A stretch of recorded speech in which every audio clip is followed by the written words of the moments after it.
Okay, good morning, class. Today we are going to having our presentation, student presentation. So first of all, the opening is by the Moni. Okay, Moni, you can present the screen and start the presentation. And Okay, ma'am. after Moni, we have Vartika. Okay,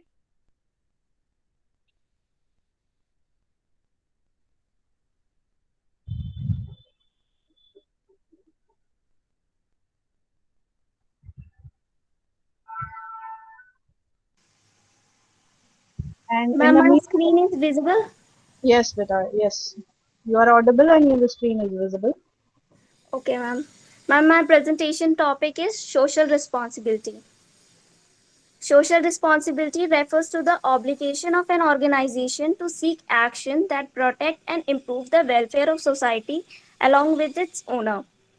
As businessmen are using the resources of society, so it is the moral obligation of businessmen to fulfill the social responsibility towards the society.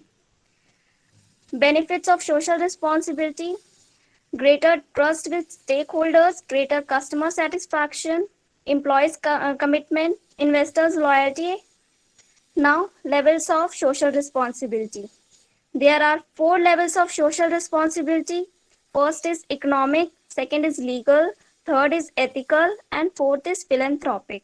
Economic responsibility means company needs to maintain strong economic interest so they can stay in business for long run. Legal responsibility means the company should follow all the rules and regulations, law and order. Third, ethical responsibility means companies should do their business in ethical manner. And philanthropic responsibility means companies should give back to the society in the form of charitable donations, etc. Now, responsibility of business towards different groups, stakeholders. Different interest groups always claim some sort of protection from the business society. These interest groups no doubt consist of persons connected with the business in one way or the other. It is the duty of business to provide a fair return to shareholders, fair working conditions to the employee, fair deal to the suppliers and customers, and to make the business as an asset to the local community and the nation. Different stakeholders are: first, shareholder or owner. It is the right of shareholder or owners to know the full information about the working of companies, full disclosures of accounts. The businessmen should carefully use their capital and provide a good return in their investments. Second is employees. The businessmen should provide good working conditions to the employees, job security, promotions, opportunity for development, training should be provided, good fair wages and allowance should be given to the employees, workers. Uh, they should be there should be code of conduct proper. Now, third is customer. Businessmen should supply good quality of goods and service to the customers at desirable price.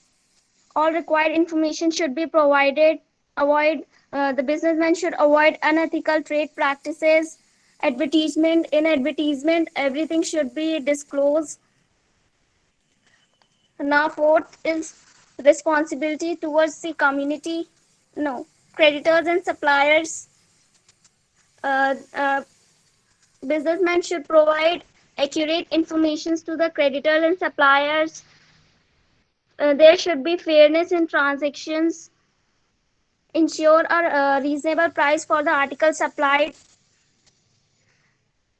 Now, community, businessmen should give them employment, social and cultural activities should be promoted.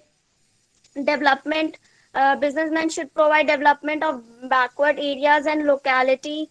Protect anti-social activities should be given. Now, government responsibility, businessmen should fulfill all the responsibility towards the government. It should follow all rules and regulations, laws and order. pay regular all the taxes, help in emergencies. Businessmen should maintain political stability. Thank you. Okay, thank you, Moni. Now, Vartika, you can present your screen and start the presentation. And I am Okay, ma'am. also queuing the rest of the students who are raising their hands. It is after Vartika, and then Kajal, then Bhumi, then Swapnil, Unnati, Mansi, Priyal, Achal, and Mrityunjay. We have. Okay. Ma'am, my screen is visible. Yes, Veda.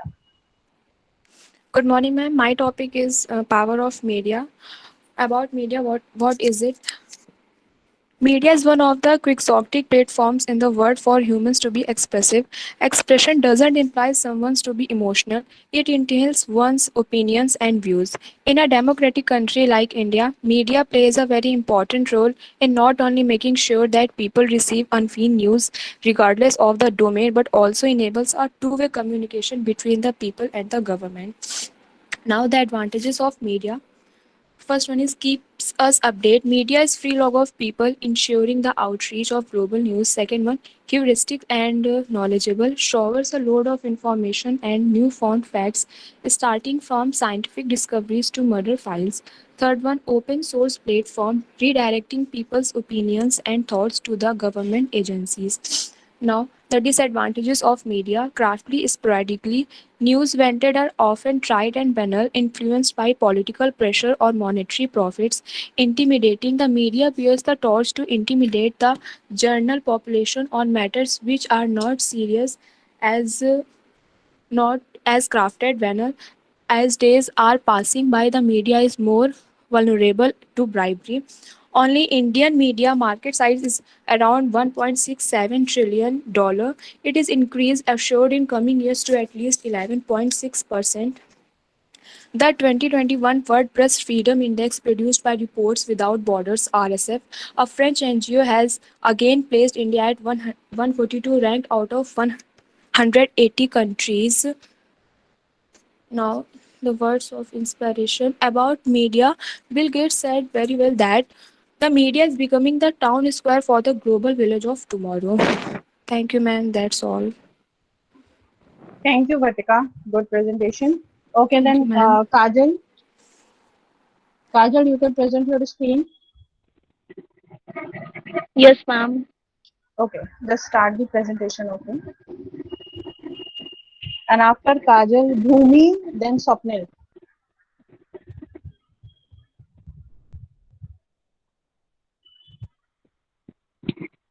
And my screen is visible. Yes, My yes, screen is visible. yes. Yes, you are audible and your screen is presenting.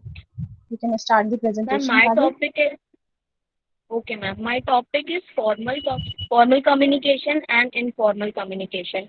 Formal communication, the messages that move along its prescribed and regulated pathways are known as formal communication.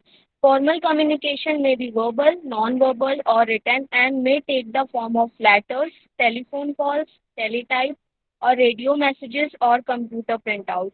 In some cases, a gesture may communicate as effectively as writing or talking to someone. Some examples of formal communication include work orders, accounting orders and reports, inventory and sales reports, policy statements, job description, and work method protocols.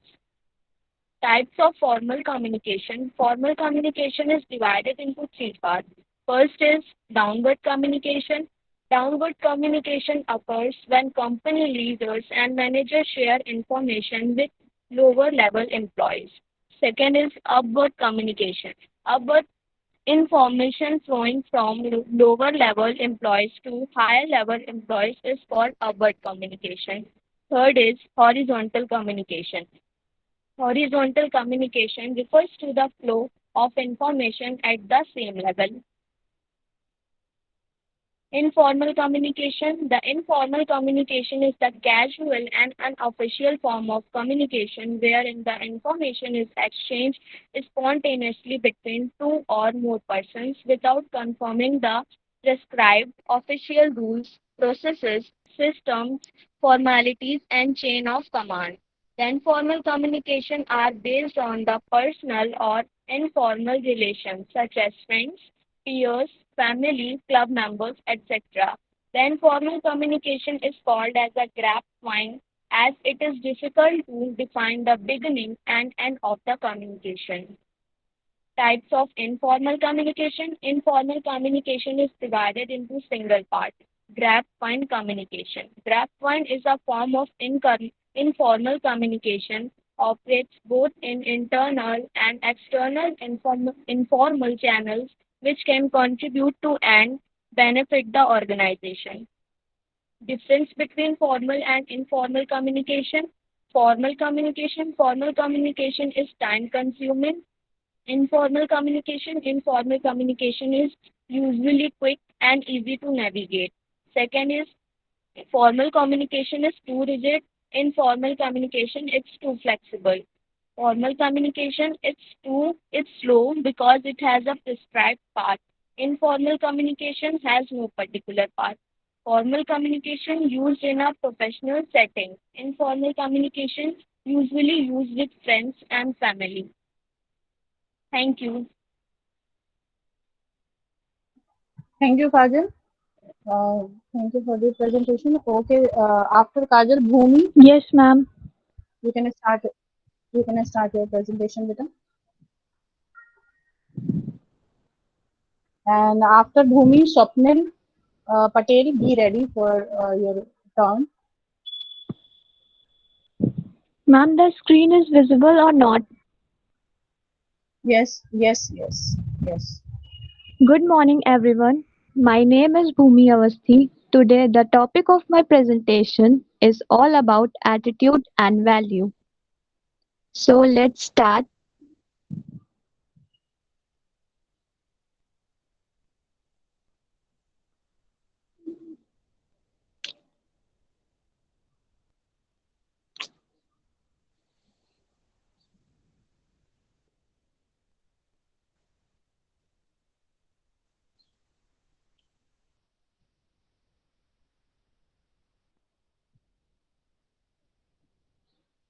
Ma'am, wait a minute.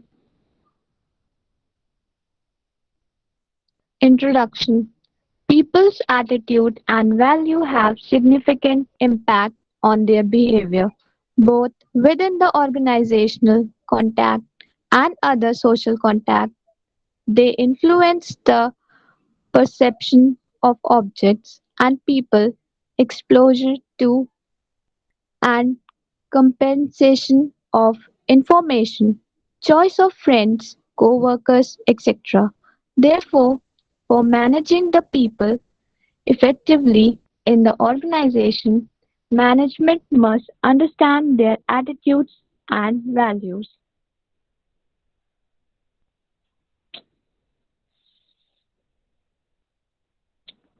Ma'am, can I start from the beginning?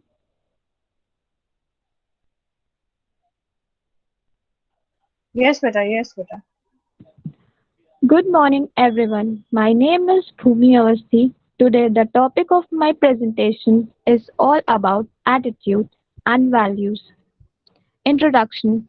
People's attitude and values have significant impact on their behavior, both within the organizational contact and other social contact. They influence the perception of objects and people, exposure to and compensation of information, choice of friends, co-workers, etc. Therefore, for managing the people effectively in the organization, management must understand their attitude and values. Attitude. Attitude is the persistent tendency to feel and behave in a favorable or unfavorable way towards some object, person, or idea. Attitude affect behavior of an individual by putting him ready to respond favorably or unfavorably to things in his environment. The process of learning attitudes starts right from childhood and continues throughout the life of a person. Factors in attitude formation. The following factors that affect the attitude are: first, group factor. There are three types of groups which affect attitude formation in an individual: A. Family, B. Reference group, C. Social classes. Second, personality factor. Personality factors are important in attitude formation. Many personalities characteristics themselves are determined by groups and social factors.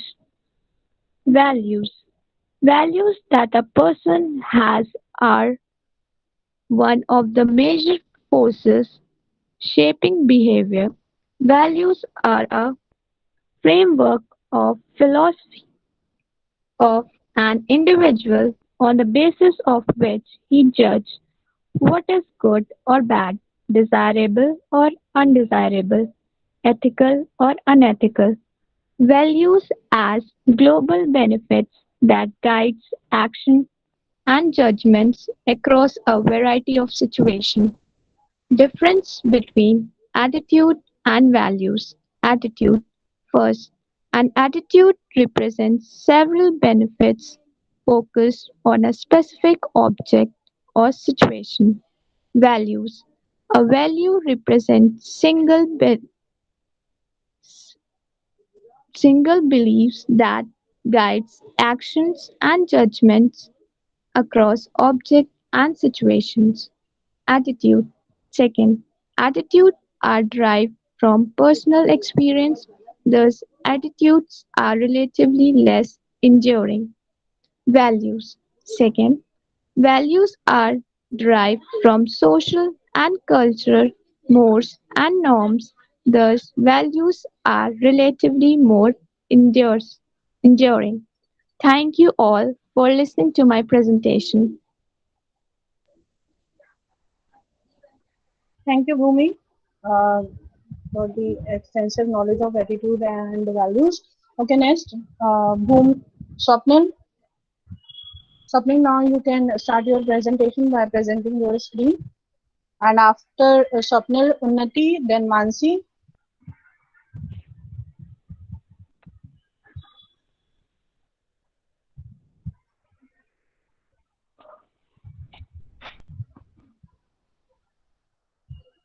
Ma'am screen present हो रही? Hello. Yes, yes, yes. Screen is presenting and you are audible.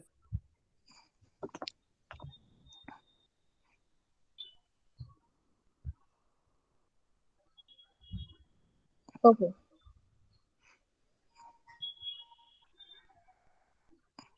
Okay, so my topic is liberalization, privatization, and globalization. Liberalization means looseness in the rule and regulation. When government remove the restriction from the field of production, exchange, and distribution throughout its industrial export, import, and taxation policies, it is called policy of liberalization. Features: 1. Government control and freelance to private enterprises. Second, simplification of licensing policy. Third, capital marketing open for private enterprises. Fourth, opportunity to purchase foreign exchange at market prices. Fifth, right to take independent decisions regarding the market. Privatization. It is the process of transferring ownership of a business enterprises, agency, public service, or public property from the public sector to private sector, either to a business that operate for profit or to a non-profit organization. It may also mean the government outsourcing of a service or function to a private firm. For example, revenue collection, law enforcement, and prison management. Globalization, launched in the decades of 1980 and 1990s.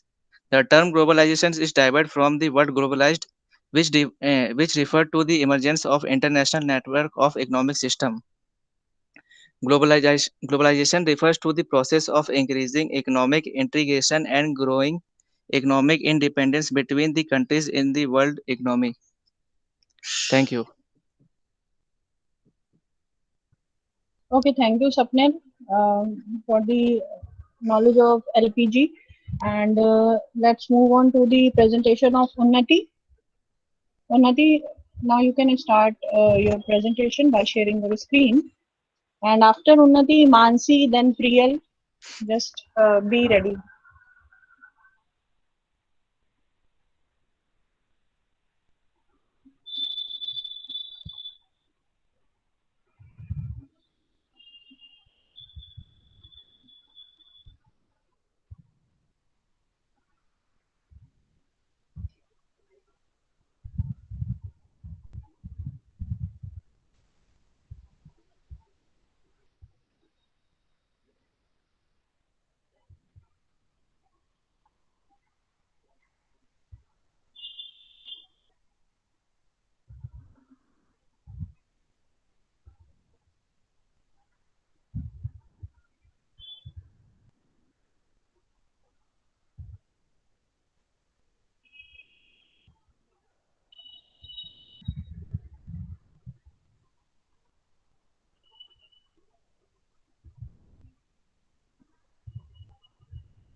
Yes, Unnati?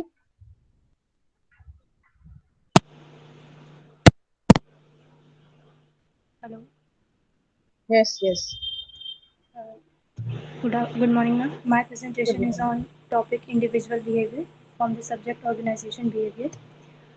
In this presentation, I have basically covered the basic meaning of the individual behavior as well as the factors which affect individual behavior. Well, the meaning of individual behavior. Individual behavior can be defined as a mix of responses to external and internal stimuli. It is a way a person reacts in different situations and the way a person expresses anger, happiness, love, etc.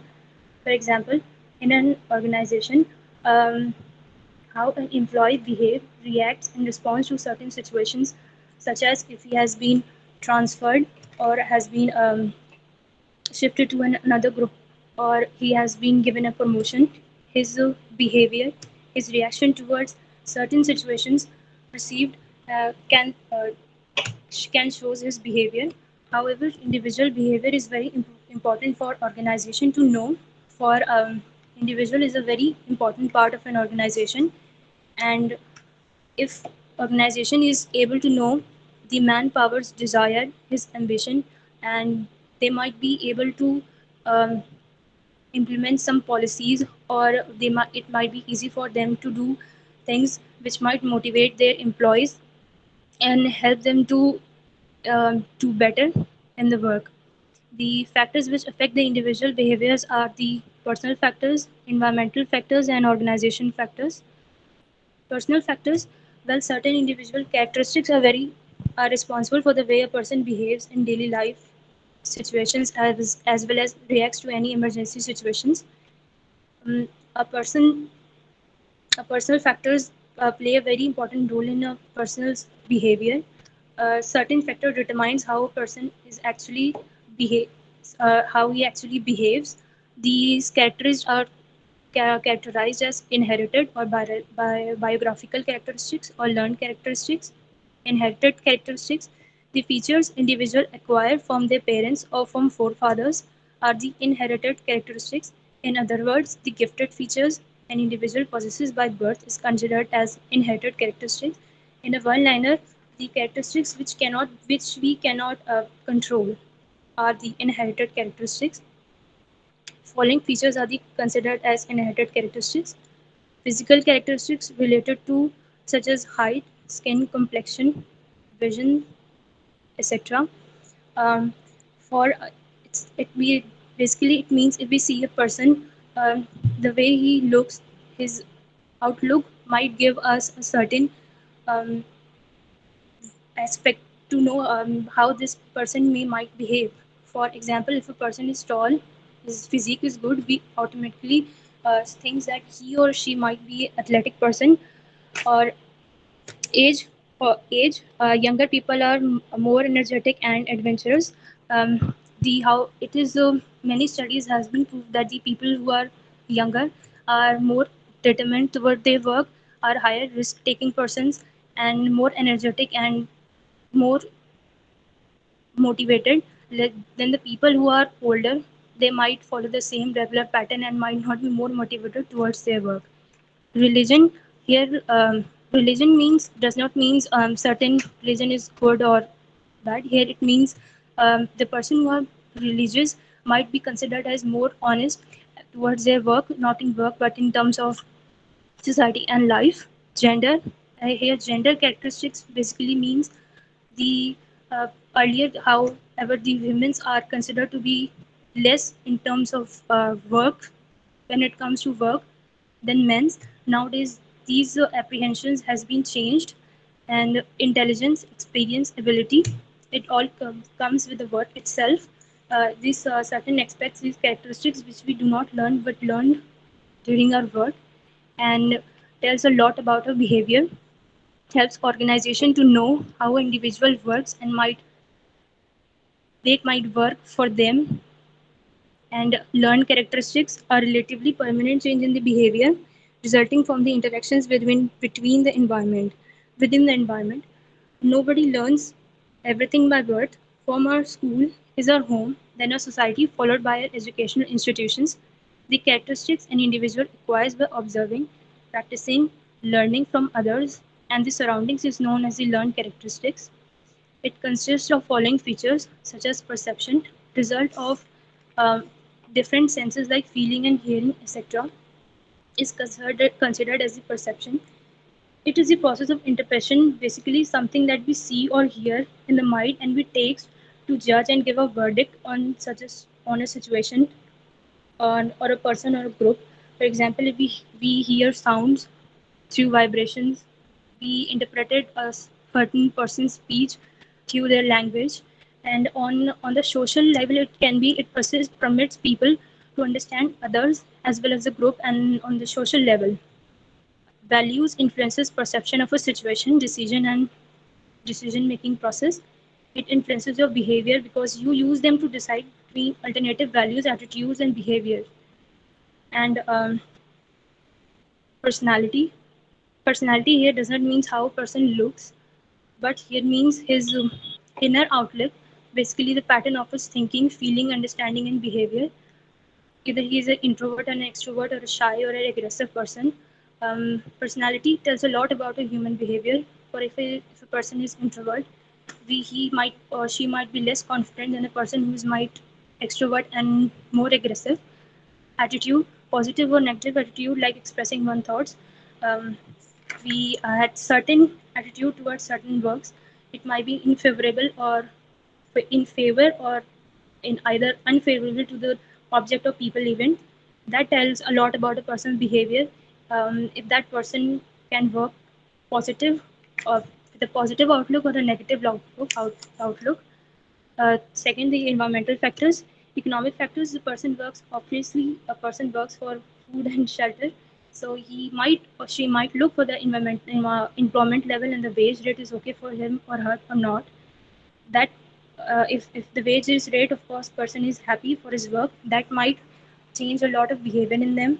General economic environment, the economic environment we work, the technological environment, the socio-culture factors, and legal environment. Thank you, ma'am. Thank you, Unnati, for letting us know how an individual's behavior can be constructed. Okay, then after Unnati, Mansi, you can start your Yes, ma'am. presentation, beta. And after Mansi, then Priyal, and then Archer.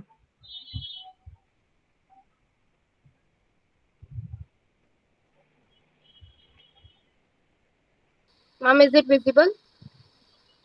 Yes, yes, the screen is presenting.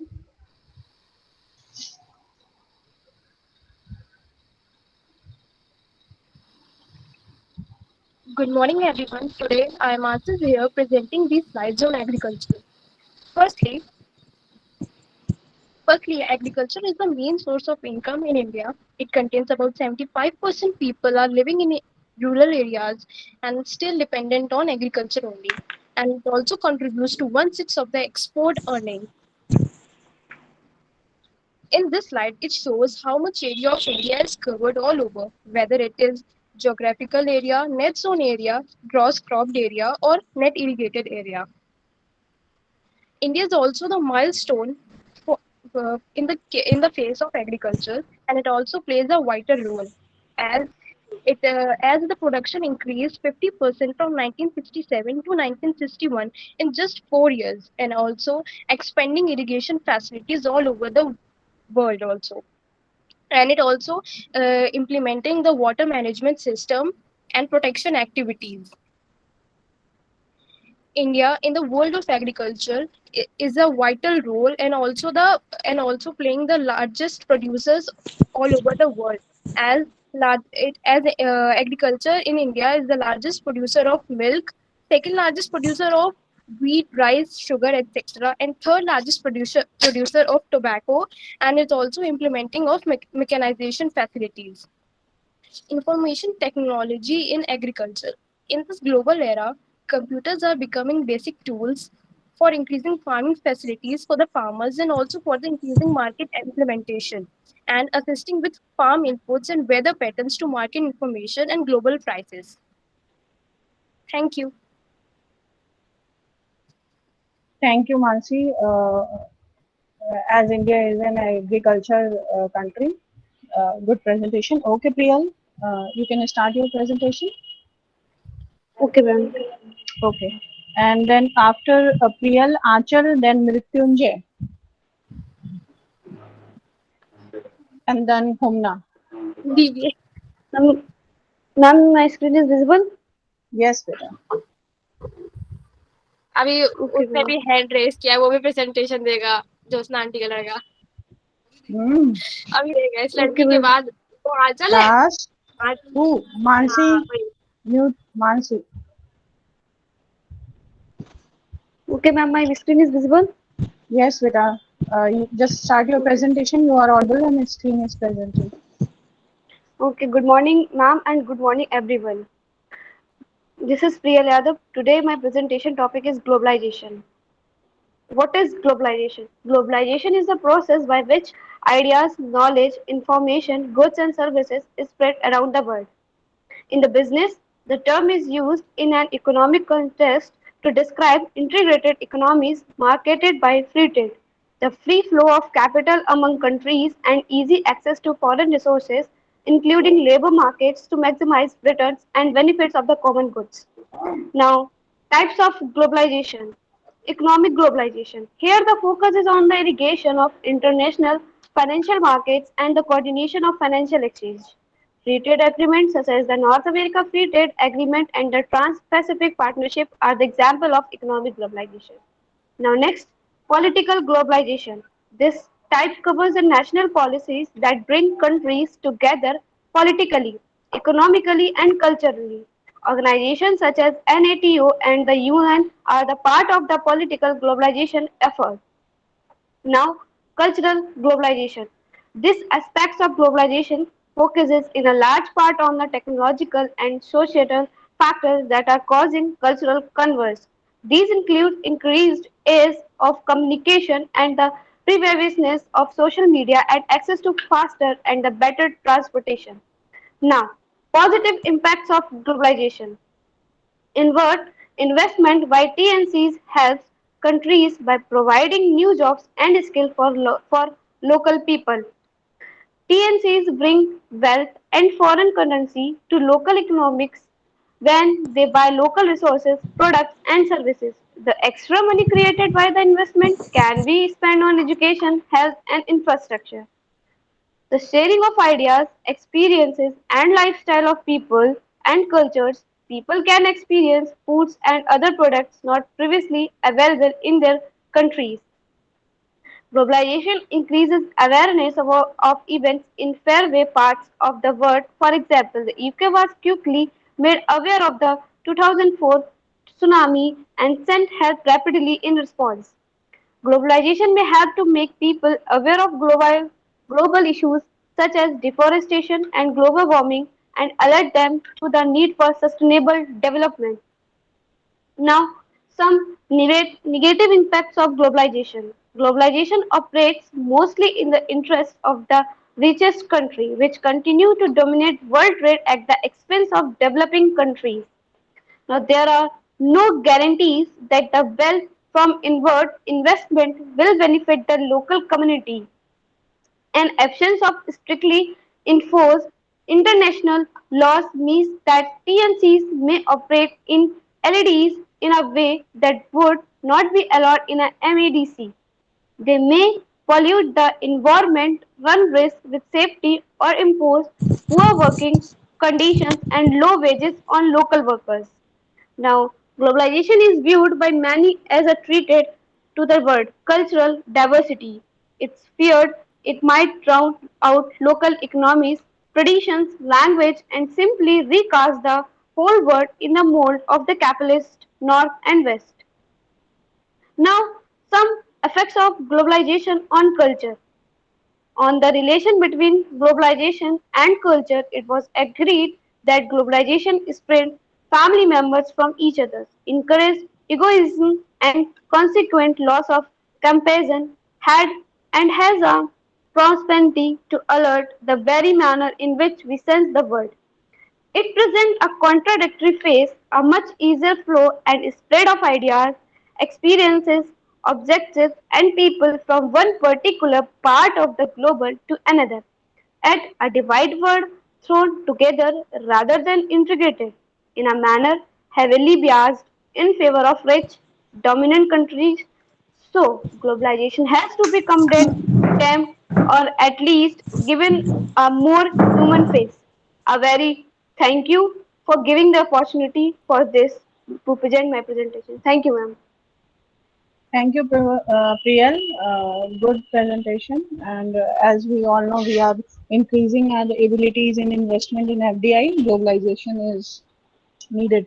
Okay, Achal, and then Mrityunjay, and then Humna.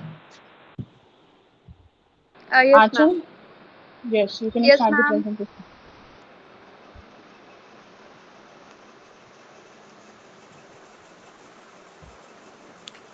Now my screen is visible. Yes. Uh, Good morning, this is Anchal, and I intend to extend my views on the topic of corruption in public life. This is my presentation. Introduction. Corruption is a form of dishonest or unethical conduct by a personal interest with a position of authority, often to acquire personal benefits. Corruption is not a good phenomenon in India. This is a phenomenon of ancient time. Simple meaning of corruption implies the abuse of public power and public benefits. Definition. Corruption has no significant effect on economic growth in democracies, while non-democracies suffer significant economic harm for corruption. This is the photo of corruption. People seems to have no shame in catching corrupt practices. Kinds of corruption: autogenic, defensive, extortive, investive, transactive. Transactive corruption involves both parties, and the advantages is for both.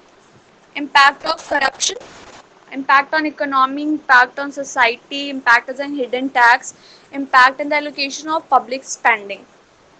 Conclusion: we can infer the corruption is not only generated in the public sector, but in the public sector there is a cases of corruption such as corporate fund, hidden tax. Ma'am, I would say corruption is cancer that is hurting the society and economy very badly. Corruption is Yes. promote inequality, illegality, injustice, inconsistency. Thank you. Thank you, Achal, for the presentation on corruption. Let's move on to Mrityunjay. Mrityunjay, you can start your presentation. And after Yes, Mrityunjay, ma'am. Humna, then Snehil. People are waiting for you. Is my Even screen I am visible, ma'am? enjoying. Yes, yes, yes. Your screen is visible and you are audible. You can start the presentation. Good morning, ma'am. My name is Mrityunjay Tiwari, and my topic is technology. What is technology? Technology is the application of science of to solve the problem. Technology is the making uses and knowledge of tools, machines, techniques, crafts, and system of organizing to solve problems. Types of technology: simple technology has two or less simple machines. Example of simple technology includes knife press.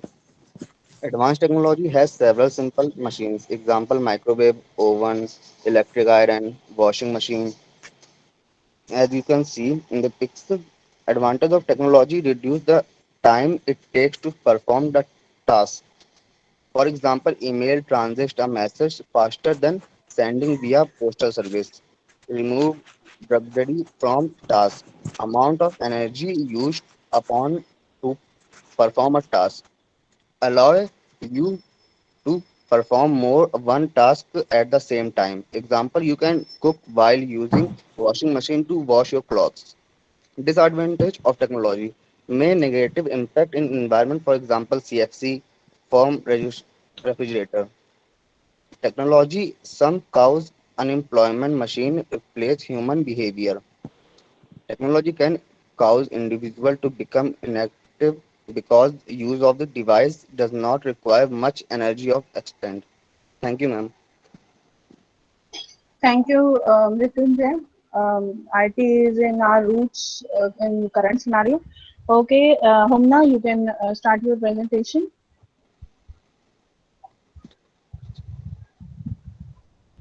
Yes, ma'am.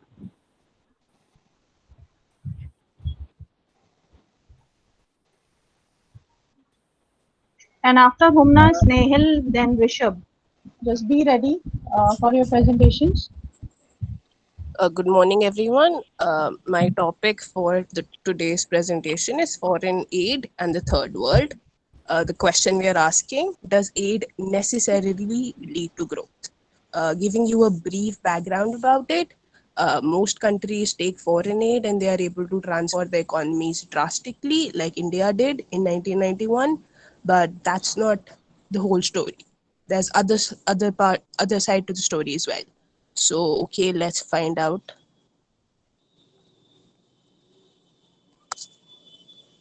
Foreign aid and the third world. Does aid lead to growth? Our objective statement for the presentation would be to find out the various ways in which foreign aid may affect the growth and development trajectory of the developing nations. Introduction. We all know foreign aid is considered as one of the factors affecting economic growth and development of a nation. Countries often provide foreign aid to enhance their own security, for example, for the right to establish or use military bases on foreign soil. It may also be used to achieve a country's diplomatic goals, such as garnering support for its positions in international organizations. Although foreign aid may seem as a gift for a developing country, however, a blessing that will solve all its development problems, but it is far from the truth. Okay, so what is foreign aid? Foreign aid refers to the international movement of money, services, or goods from governments or international institutions for the benefit of the receiving country or its citizens. On the right hand side of the screens, you can see a chart which shows which countries give the most aid. Leading the chart is Sweden, followed by Luxembourg, Norway, and Denmark. So, why do developing countries need it? The first reason they need it for is for humanitarian aid. Then it can help the LDCs fight against diseases such as HIV/AIDS. It can help with economic growth and also alleviate poverty in LDCs, which is a very major issue there. It can help with market expansion. It helps with basic infrastructure in LDCs. So the positive effects of foreign aid it may help improve infrastructure and living standards, provide better healthcare and education, and the negative effects of foreign aid, which most people sideline and do not think about, are these. Okay, number one, we have competitiveness. Uh, Foreign aid can put an adverse effect on a country's competitiveness, which is reflected in the lower relative growth rate of labor intensive as well as exporting industries. Second, we have dependency. It may increase dependency on the first world, where countries might struggle to even repay the loans. And third, corruption. Aid may not reach the people who need it the most because of the faulty, corrupt distributive channels in most least developed countries, and that could obviously lead to corruption. Okay, so coming to the conclusion, several countries like India have taken huge amounts of foreign aid and grown tremendously. Although it does look like a very easy way out of financial crisis and drastic economic growth, but that is just half truth. Foreign aid has certain adverse effect on growth as well, which cannot be sidelined. Statistical findings suggest that for aid to be effective in the future, the aid apparatus will have to be rethought. So that's the end of my presentation. Thank you very much. I would even like to entertain some questions if someone has it. Thank you, Amna. This was a very nice topic, as we have to know that what are the third worlds. Third worlds are the world or countries which have outdated, or we can say lower income categorized people or middle income. So they need foreign aids. Thank you for letting us know. Okay, let's move on to the Snehil's presentation. Snehil. Okay, then let's move on to Rishabh. Good morning, Excuse me, ma'am. ma'am. Yes. Ma'am, I guess it's the name Snehal is showing there, but it would be it's me. If you Okay, allow me, can actually, I just queued the name like after Humna, Snehil, Rishabh, Hanika, Abhinav, Tanisha. Okay, okay, ma'am. will it be fine? Sorry. Yes, I Sorry. have your name. Don't worry about that. Okay, I am just going as per the raising hands queue. Okay. Okay, if Snehil is not there, we can have the presentation of Rishabh Katiyar. Good morning, ma'am. Yes, Rishabh. Ma'am, today's topic that I'm going to present is on SEBI, Security Exchange Board of India. Yes.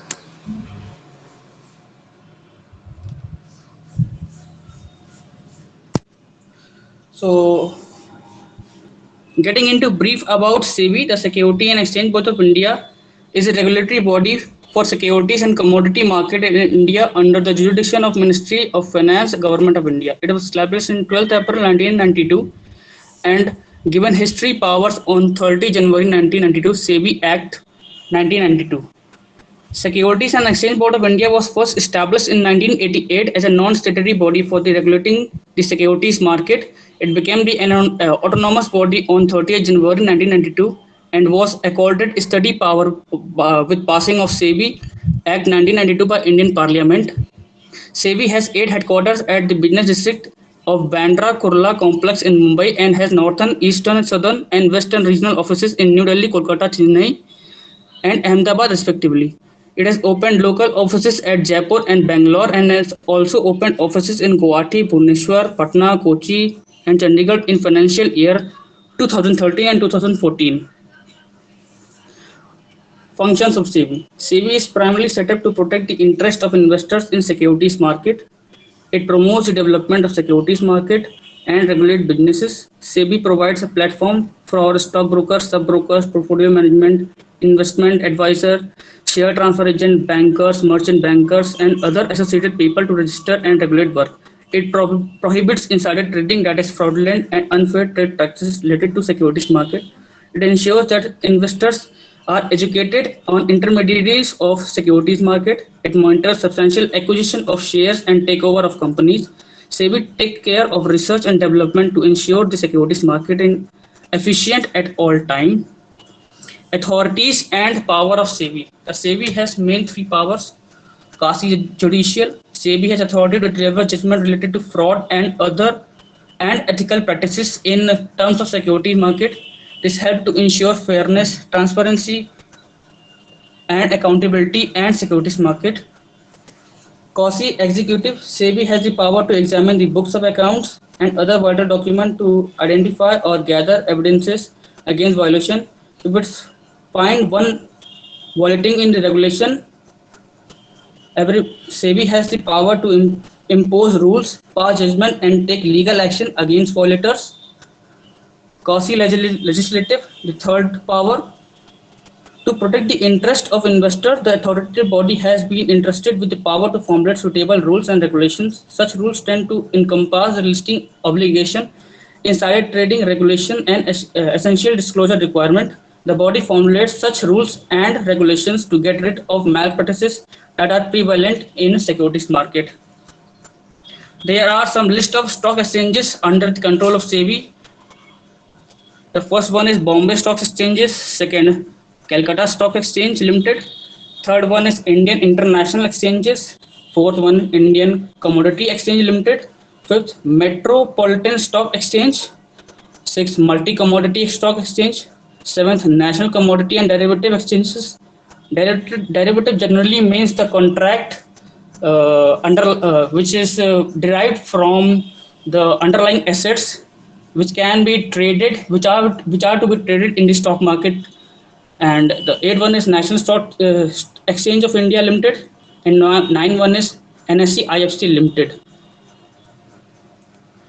Here is a one case in which the Sahara versus SEBI is there, and in this basically I'm going to into some brief. The Sahara issued share by saying to investor that they will provide the private placement if they invest in their company. So this all fraud is being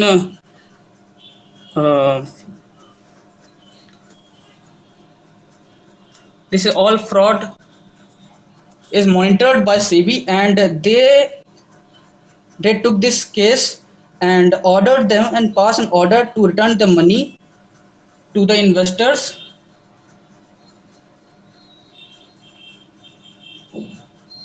And they have collected around 17,656 crores from around 30 million investors in the guise of private placement.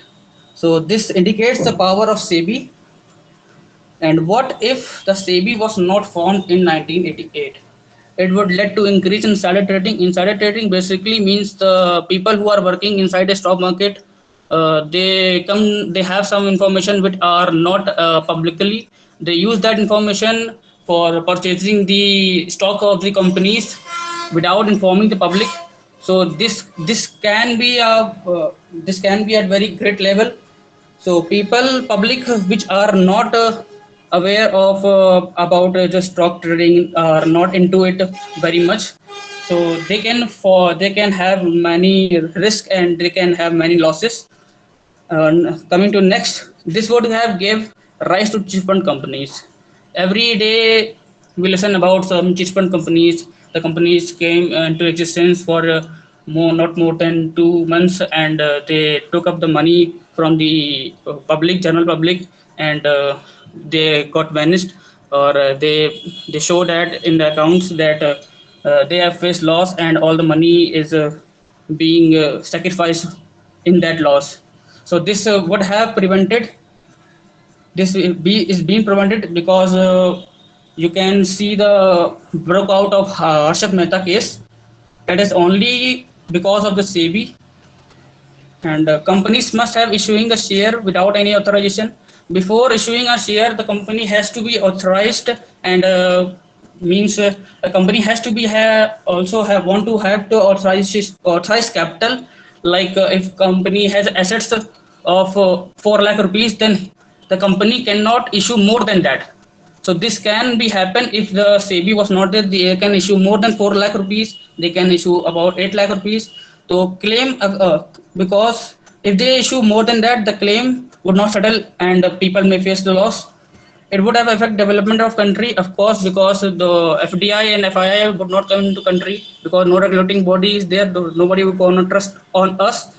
So nobody gonna invest on the company on the country who do not have any regulation bodies. It would have affect the formulation of public company. Because public companies are public limited, and the shares are provided to general public. So if SEBI was not there, the no interest must have to the companies, and nobody gonna invest on them. So no formation of public companies. Investor must have not invested in company issuing new IPO because of no interest or no faith. They would not have been purchasing the new IPs or new initial public offering which is being issued by new companies. So that's about my topic. Thank you, ma'am. Thank you, Rishabh, for letting us know the working style and we need SEBI. Okay, students, we have running out of time, so we are having our last presentation of Hanika, and the rest of the students. I would like to have your presentations on Monday lecture, which will be at 1:15. So, and sorry for the inconvenience. We are just running out of time as you have the next lecture also. Okay, then we have the presentation of Hanika. Hanika, just start your presentation, beta. And the rest will be on Monday. No worries, we have the presentations for all of you students, all of the students. Okay, Hanika. Hanika, are you there?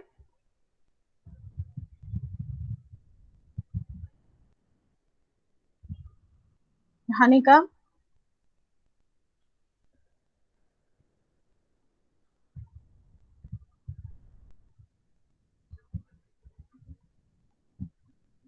Hanika, are you there, beta?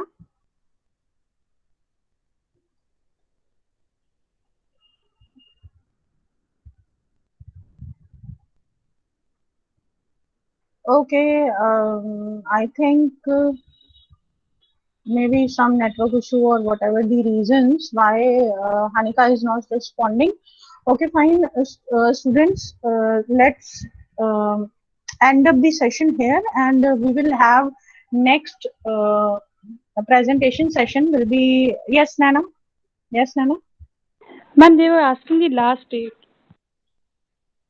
Okay, last date. It's just on Monday. If we have some sort of students are means wants to give the presentation, then we will think when. Okay, till that on Monday will be the last lecture for the presentation. Okay. Okay, ma'am. Okay. Thank you, Nana, and thank you all of you. Ma'am, Yes, Thank you, Yatharth. ma'am, Hanika is coming. Okay.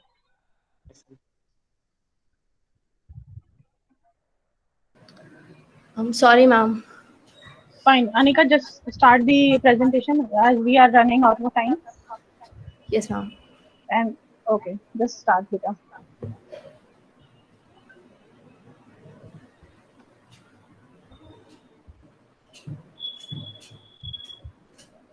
And rest, Abhinav, Tanisha, Yash, and all the other one, we are having our presentation on Monday, Pratyaksh, okay? On Monday, beta. Yes, Hanika, Ma'am, is my just screen present your screen. No, Is my no. screen visible? Right now, no. No, beta.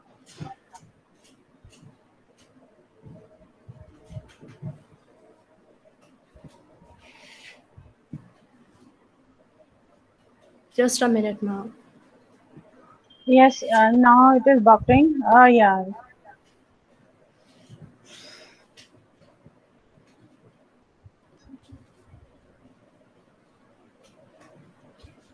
Now it is presenting. You can start your presentation. A very good morning to everyone there in the class. My topic is human development.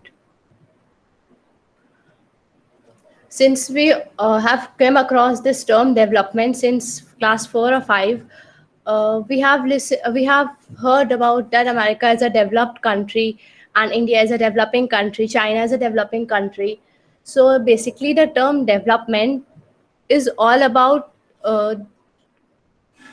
the literacy rate, and it's basically based on the people living in the country. So today we are going to talk about human development. So human development is the process of enlarging people's choices or set of choices, allowing them to lead a long and healthy life, to be educated and to enjoy a decent standard of living. as well as political freedom and other guaranteed human and self-respect. So there's the introduction, like since we know that human being, we, the citizen of any nation, are the core part of a country. So our development is the most important thing for any nation to lead. So our development of the country will entirely depend upon the way people are reaching towards other nations. So here are some articles based on human development, recent articles, newspaper cuttings which I have collected from recent newspapers. A second, please.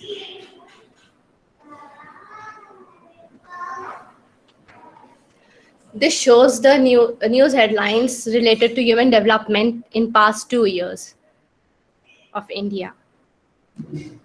Pillars of human development. Development of human beings mainly depends upon equality. If we are treating everyone equal, and sustainability, productivity basically includes the industrial development of a country, whereas equality refers to that everyone is treated equal and everyone is given the chance to grow and lead the world. Sustainable means to utilize every resources in its proper manner. Empowerment means to provide excuse me. Empowerment means to provide all the basic necessities of life to everyone living in a nation. Cooperation means everyone joining hands together, coming up as a group and not separate individuals. Security of a nation security is basically given to the people living in a country so that they feel safe and they feel like they are the part of a country. Stages of human life. There are basically 7 stages in human life. Since it starts from infant to elderly age, in these stages, the child, since he or she is born till his death, learns and grow, living in his nation, who is the future of his own country. So the conclusion is that the development of a country is measured in its per capita income, that is GNP, which is the income of a country is totally based on the human beings living in a country. So for any kind of development in a nation, human development is the core component of development. Thank you. Thank you, Hanika. This was a nice presentation. Okay, thank you all of you for this session. And on Monday, you, we ma'am. will have our next session. Okay, thank you, class. Thank you, ma'am. Thank you, ma'am. And Thank you, rest of ma'am. the students will have our presentation on Monday. So be ready. Okay. And stay safe and stay healthy.